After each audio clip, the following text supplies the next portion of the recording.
প্রিয়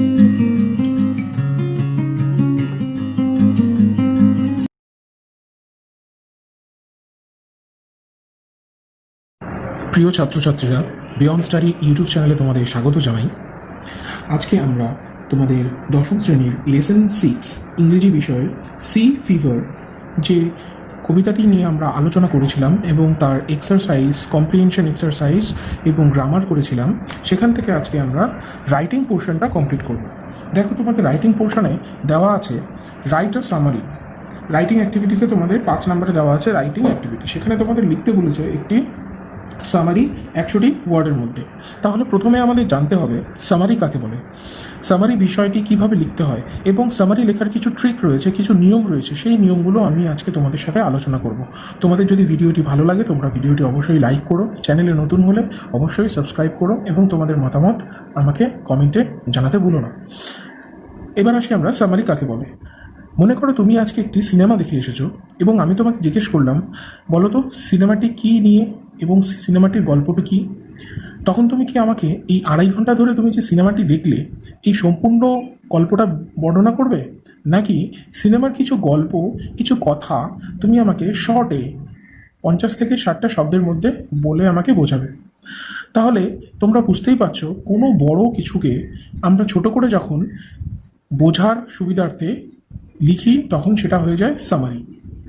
দেখো, সামারি লেখার জন্য যে কিছু নিয়ম আছে সেই নিয়মগুলো আমাদের ফলো করতে হবে। প্রথম দেখো, এখানে দেখো 6টা নিয়ম তোমাদের লেখা আছে। এই 6টা নিয়ম যদি তোমরা ভালোভাবে ফলো করো তোমরা সহজেই যে কোনো সামারি লিখতে পারবে। ফার্স্ট দেখো কি বলেছে, reading the comprehension very carefully. অর্থাৎ তোমাদের যে কম্প্রিহেনশনটা দেওয়া থাকবে, অর্থাৎ যে প্যাসেজটা দেওয়া থাকবে সেই প্যাসেজটা খুব ভালো করে প্রথম থেকে শেষ পর্যন্ত তোমরা পড়বে এবং পড়ে তার বাংলা মানেটা বোঝার চেষ্টা করবে। হয়ে গেল 1 নম্বর পয়েন্ট। 2 নম্বর পয়েন্ট তোমাদের কি বলছে দেখো, underline the keywords. Very important line, keywords. এই কিওয়ার্ডস কাকে বলে এ বিষয়ে আমি পরে আসছি। গল্পের তোমাদের যে প্যাসেজটা দেওয়া থাকবে, প্যাসেজের মধ্যে কিছু কিছু শব্দ থাকবে, সেই শব্দগুলো ছাড়া ওই প্যাসেজটা একদম অপূরক। অর্থাৎ ওই শব্দগুলো ওই গল্পের প্রাণ তোমরা বলতে পারো। তাহলে আমাদের সেই কিওয়ার্ডসগুলো খুঁজে বার করতে হবে এবং সেগুলোকে আন্ডারলাইন করতে হবে। কেন সেটা আমি পরে আসছি। 3 নম্বর পয়েন্টে কি বলেছে, think about the passage and omit irrelevant sentences. এবার ধরো তুমি প্যাসেজটা আগে পড়ে নিয়েছো, পড়ে নিয়ে কিওয়ার্ডসগুলো দাগ দিয়ে দিয়েছো। এবার তুমি পুরোপুরি বুঝে গেছো প্যাসেজটির মধ্যে কী বলতে চেয়েছে এবং প্যাসেজটি তুমি মনে মনে ভাববে তোমাকে কি বিষয় নিয়ে প্যাসেজটি লেখা হয়েছে এবং সেখান থেকে তুমি যত ইররিলেভেন্ট সেন্টেন্সেস রয়েছে সেগুলোকে বাদ দেবে। ইররিলেভেন্ট কথার অর্থ হলো অপ্রয়োজনীয় শব্দ। এবার অপ্রয়োজনীয় সেন্টেন্স বা ওয়ার্ডস কোনগুলো সেগুলো আমি তোমাদের ভালো করে বুঝিয়ে দেবো। 4 নম্বর পয়েন্টে কি বলেছে, do not use your own commentary. তোমরা কখনোই সামারিতে নিজের কোনো শব্দ, নিজের কোনো সেন্টেন্স, নিজের মনের ভাবনা প্রকাশ করবে না। যা তোমাদের প্যাসেজে দেওয়া থাকবে সেখান থেকেই তোমাদের লিখতে হবে। এবং 5 নম্বর পয়েন্ট কি বলেছে, should be in past tense. তোমরা যে সামারিটা লিখবে সেটা অবশ্যই পাস্ট টেন্সে হতে হবে। টেন্স খুবই প্রয়োজনীয়। সামারিটা যখনই লিখবো তখন সেটা পাস্ট টেন্সে হয়। কেন পাস্ট টেন্সে হয়? কারণ সেটা রিপোর্টেড স্পিচে হয়, তাই এটা পাস্ট টেন্সে হবে। এবং সবথেকে লাস্ট এবং সবথেকে গুরুত্বপূর্ণ point, summary should be 1/3 of size to its original size. দেখলে তুমি লিখতে লিখতে তোমার সামারি এবং তোমার যে প্যাসেজ প্রায় সমান সমান হয়ে যাচ্ছে বা অর্ধেক হয়ে যাচ্ছে, তাহলে কিন্তু তোমার নাম্বার কমে যাবে। তোমাকে সবসময় সামারি অরিজিনাল সাইজের 1/3 রাখতে হবে। অর্থাৎ তুমি যদি প্যাসেজটিকে 3টে ভাগ করো, সেই 3 ভাগের 1 ভাগ হবে গিয়ে তোমার সামারি। তাহলে যখনই তোমরা সামারি লিখবে এই পয়েন্টসগুলো ভালো করে মনে রাখবে, তোমরা খুব সহজে ভালো নাম্বার তুলতে পারবে সামারিতে। এবার আসবো তোমাদের টেক্সটে যে সামারিটি রয়েছে সেটি নিয়ে আলোচনা করব এবং সেখানে কিওয়ার্ডস কোনগুলো সেগুলো আমি তোমাদের দেখাবো। দেখো তোমাদের কি বলেছে, write a summary of the following passage within 100 ওয়ার্ডস। 100টা শব্দের মধ্যে তোমার একটি সামারি লিখতে বলেছে। তাহলে প্রথম থেকে আমরা এটাকে ভালোভাবে পড়ার চেষ্টা করি। দেখো এখানে কি বলেছে, Egyptian kings are called pharaohs. আমরা প্রথম লাইনটি পড়ি বুঝতে পেরে গেলাম এই যে প্যাসেজটি রয়েছে তার সম্পর্ক রয়েছে। এখানে মিশরীয় রাজাদের কথা বলা হয়েছে, মিশরীয় সম্রাটদের কথা বলা হয়েছে। ঠিক আছে, আমাদের একটি ধারণা হয়ে গেল। এই সেন্টেন্সটির অর্থ হলো ইজিপশিয়ান সম্রাটদের, মিশরীয় সম্রাটদের বলা হয় কি, ফেরাও। Tutankhamun was an Egyptian king who ruled between 1332 to 1323 BC. এখানে কার কথা বলা হচ্ছে, কোন ইজিপশিয়ান কিং এর কথা বলা হচ্ছে? তুতেনখামেনের কথা বলা হচ্ছে। তাহলে সেকেন্ড আমাদের ধারণাটি হয়ে গেল, এখানে যে ইজিপশিয়ান কিং এর কথা বলছে সেটা তুতেনখামেন। এবং তিনি কতদিন রাজত্ব করেছিলেন? 1332 থেকে 1323 খ্রিস্টপূর্বাব্দের মধ্যে। Tutankhamun was very young when he became the king. যখন তুতেনখামেন কিং হয়েছিলেন, সম্রাট হয়েছিলেন, তখন তিনি খুব অল্প বয়স্ক ছিলেন, তার বয়স খুব কম ছিলেন। কত বয়স ছিল? He was only 10 years old when he ascended the thrown.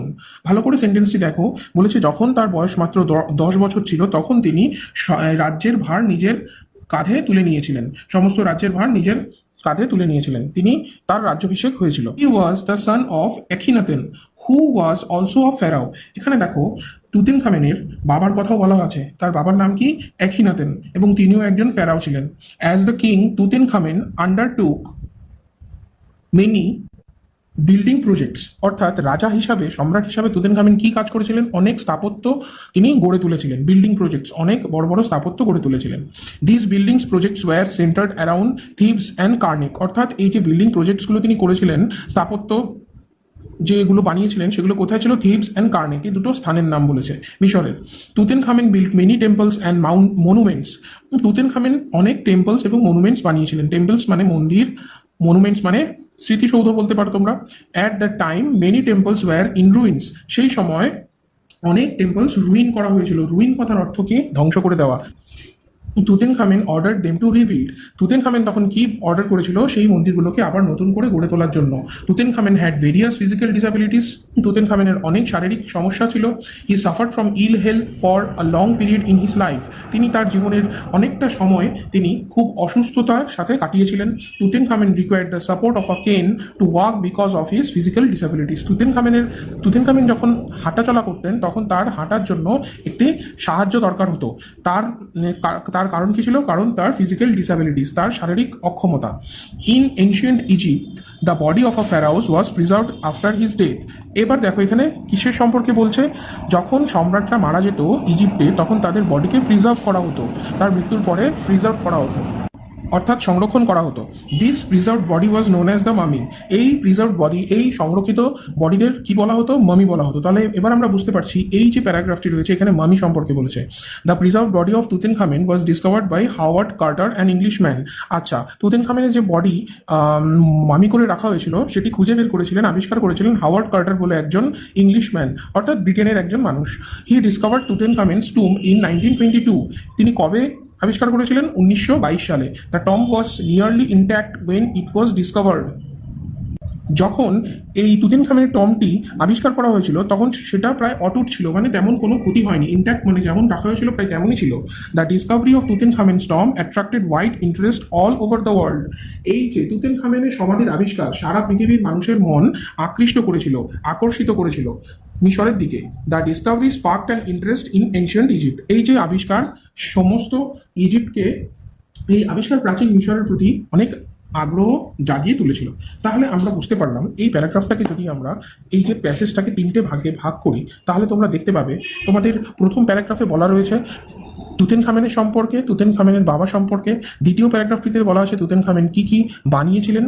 Third প্যারাগ্রাফটিতে বলা আছে মামি হিসাবে। তাহলে আমাদের কোন কোন পয়েন্টের কাজগুলো হয়ে গেল তোমরা একটু দেখে নাও। রিডিং আমরা পড়ে নিয়েছি, কিওয়ার্ডসগুলো বুঝে নিয়েছি কোনগুলো কিওয়ার্ডস।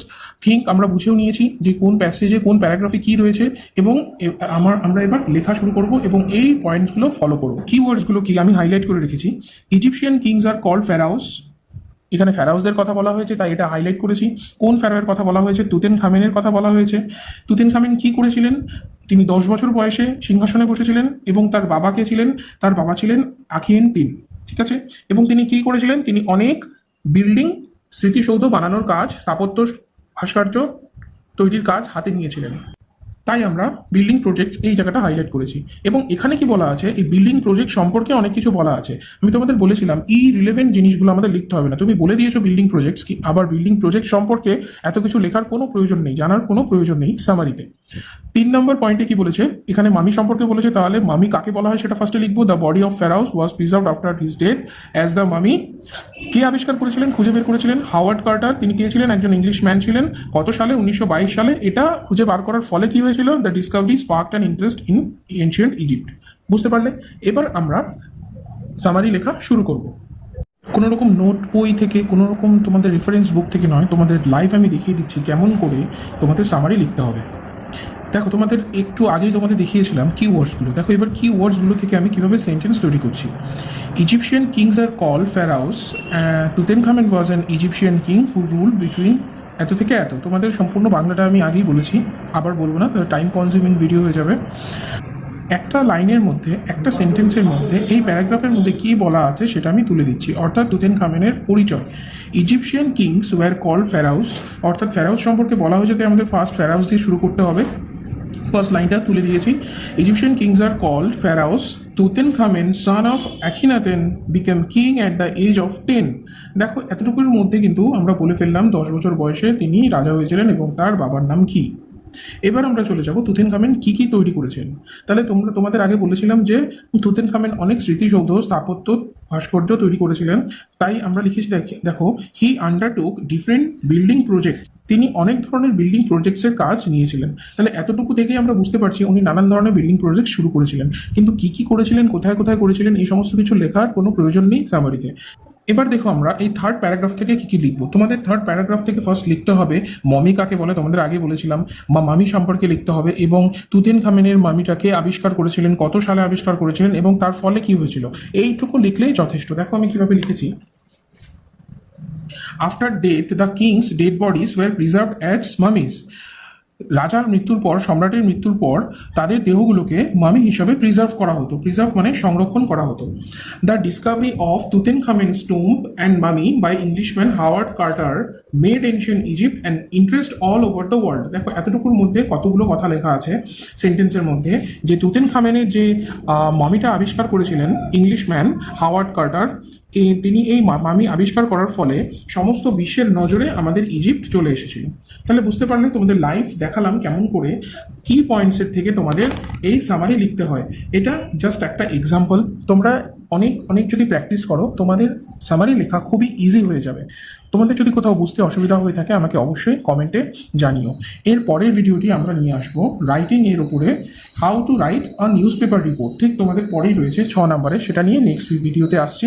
তোমরা আমাদের সঙ্গে থাকো। Thank you student.